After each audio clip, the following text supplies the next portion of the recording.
Friends, ಎಲ್ಲರಿಗೂ ನಮಸ್ಕಾರ. ಅಮ್ಮ ಅಡುಗೆ ಮನೆಯಲ್ಲಿ ಇವತ್ತು ಮಶ್ರೂಮ್ ಗ್ರೇವಿ ಮಾಡೋಣ ಅಂತ.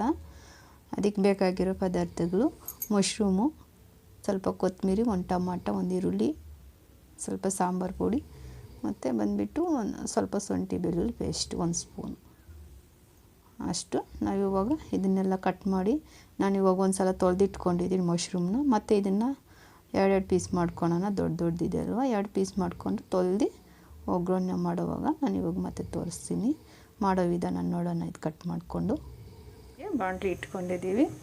ಅದಕ್ಕೆ ಸ್ವಲ್ಪ ಆಯಿಲ್ ಹಾಕ್ಕೊಳ್ಳೋಣ. 1-2 ಸ್ಪೂನ್ ಅಷ್ಟು ಆಯಿಲ್ ಹಾಕ್ಕೊಳ್ಳೋಣ. ಜಾಸ್ತಿ ಏನು ಬೇಡ. ಸ್ವಲ್ಪ ಸಾಸಿವೆ,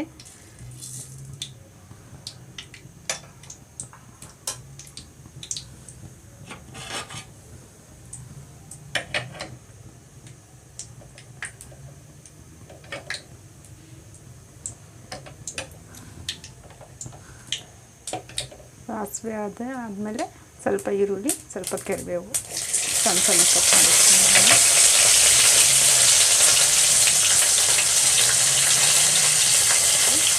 ಇದು ಫ್ರೈ ಆಗ್ತೈತಲ್ವ, ಆನಿಯನ್, ಈರುಳ್ಳಿ ಮತ್ತು ಕರಿಬೇವು. ಇವಾಗ ಅದರಲ್ಲೇ ಒಂಚೂರು ಚಕ್ಕೆ, 2 ಲವಂಗ ಹಾಕ್ಕೊತಾ ಇದ್ದೀನಿ.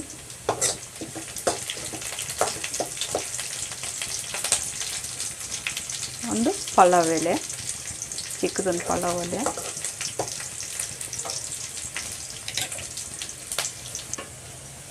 ಇವಾಗ ಅದರಲ್ಲೇ ಶುಂಠಿ ಬೆಳ್ಳುಳ್ಳಿ ಪೇಸ್ಟ್ 1 ಸ್ಪೂನ್. ಇದನ್ನು ಹಾಕ್ಕೊಂಡು ಸ್ವಲ್ಪ ಫ್ರೈ ಮಾಡ್ಕೊಳ್ಳೋಣ.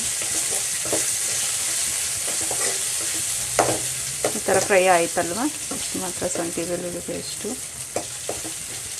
ಎಲ್ಲ ಹಾಕಿ ಇವಾಗ ಸಣ್ಣಕ್ಕೆ ಕಟ್ ಮಾಡ್ಕೊಂಡಿರೋ ಒಂದು ಟೊಮಾಟೊನ ಸೇರಿಸ್ಕೊಂಡು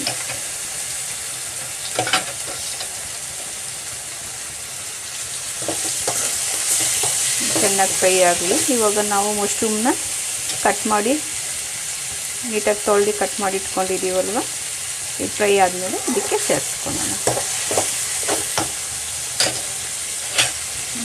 ಎಲ್ಲ ಈ ಥರ ಫ್ರೈ ಆಯ್ತಲ್ವ, ಇಷ್ಟು ಮಾತ್ರ ಫ್ರೈ ಆದರೆ ಸಾಕು. ಇವಾಗ ಇದಕ್ಕೆ ನಾವು ಮಶ್ರೂಮ್ ಕಟ್ ಮಾಡಿ ಇಟ್ಕೊಂಡಿರೋದನ್ನು ಸೇರಿಸ್ಕೊಳ್ಳೋಣ. ನೋಡಿ, ಈ ಥರ ಮಶ್ರೂಮ್ ಕಟ್ ಮಾಡಿ ಇಟ್ಕೊಂಡಿದ್ದೀವಿ, ಇದನ್ನು ಸೇರಿಸ್ಕೊಳ್ಳೋಣ.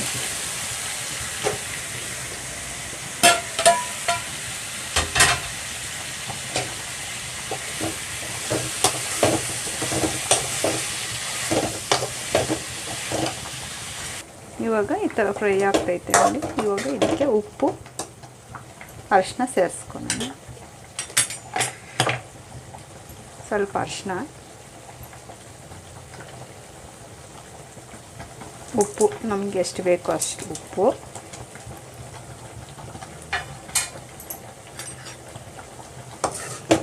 ಇದನ್ನೆಲ್ಲ ಸ್ವಲ್ಪ ಈ ಥರ ಫ್ರೈ ಮಾಡಿಕೊಂಡು ಫ್ರೈ ಆಗ್ತೈತಲ್ಲ, ಅದಕ್ಕೆ ನಾವು ಸಾಂಬಾರು ಪುಡಿ ಇಟ್ಕೊಂಡಿದ್ದೀವಿ. ಅದಕ್ಕೆ ಸಾಂಬಾರು ಪುಡಿ ಸೇರಿಸ್ಕೊಳ್ಳೋಣ. ನಮಗೆ ಎಷ್ಟು ಬೇಕು ಸಾಂಬಾರು ಪುಡಿ, ಗ್ರೇವಿಗೆ ಎಷ್ಟು ಬೇಕು ಅಂತ ನೋಡಿಕೊಂಡು ಸಾಂಬಾರು ಪುಡಿ ಸ್ವಲ್ಪ ಈ ಥರ ಫ್ರೈ ಮಾಡಿಕೊಂಡು ಆಮೇಲೆ ನಮಗೆ ಎಷ್ಟು ಸ್ವಲ್ಪ ಹೊತ್ತು 1-5 ನಿಮಿಷ ಫ್ರೈ ಮಾಡ್ಕೊಂಡು ಆದಮೇಲೆ ನಾವು ನೀರು ಹಾಕ್ಕೊಳ್ಳೋಣ. ನಮ್ಗೆ ಎಷ್ಟು ನೀರು ಬೇಕು, ಎಷ್ಟು ಗ್ರೇವಿ ಬೇಕು ಅಂತ ನೋಡಿಕೊಂಡು ನೀರು ಹಾಕ್ಕೊಳ್ಳೋಣ. ನಾನು ಇವಾಗ ಕೊತ್ತಂಬರಿ ಸ್ವಲ್ಪ ಹಾಕ್ತಾಯಿದ್ದೀನಿ. ಇವಾಗ ಇದನ್ನೆಲ್ಲ ಇವಾಗ ಫ್ರೈ ಆಗೈತೆ ನೋಡಿ, ಈ ಥರ ಫ್ರೈ ಆಗೈತೆ. ಇದಕ್ಕೆ ನಾವು ನಮ್ಗೆ ನೀರು ಬೇಕಲ್ವ, ಅದಕ್ಕೆ ನೀರು ಹಾಕ್ಕೊತಾ ಇದ್ದೀನಿ. ನೀರು ಹಾಕಿಲ್ಲ ಇಷ್ಟವರೆಗೂ, ಅದಕ್ಕೆ ನೀರು ಹಾಕ್ಕೊಂಡು ನಮ್ಗೆ ಎಷ್ಟು ನೀರು ಬೇಕು ನೋಡ್ಕೊಂಡು, ಅದು ಬೇಯುತ್ತೆ ಅಲ್ವ, ಅಷ್ಟು ಮಾತ್ರ ಹಾಕ್ಕೊಂಡು ನೀರನ್ನ ಬೇಯಿಸ್ಕೊಳ್ಳೋಣ. ನಮ್ಗೆ ಸಾಂಬಾರು ಎಷ್ಟು ಬೇಕು ಗ್ರೇವಿಗೆ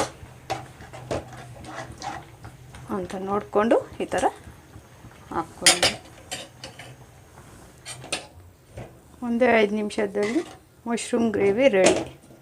ತುಂಬ ಚೆನ್ನಾಗಿರುತ್ತೆ, ತುಂಬ ಟೇಸ್ಟ್ ಇರುತ್ತೆ. ಈ ಥರ ಮಾಡಿ ಒಂದು ಸಲ ಟೇಸ್ಟ್ ನೋಡಿ. ಪ್ಲೀಸ್ ಲೈಕ್ ಮಾಡಿ, ಶೇರ್, ಸಬ್ಸ್ಕ್ರೈಬ್ ಮಾಡ್ಕೊಳ್ಳಿ. Thank you.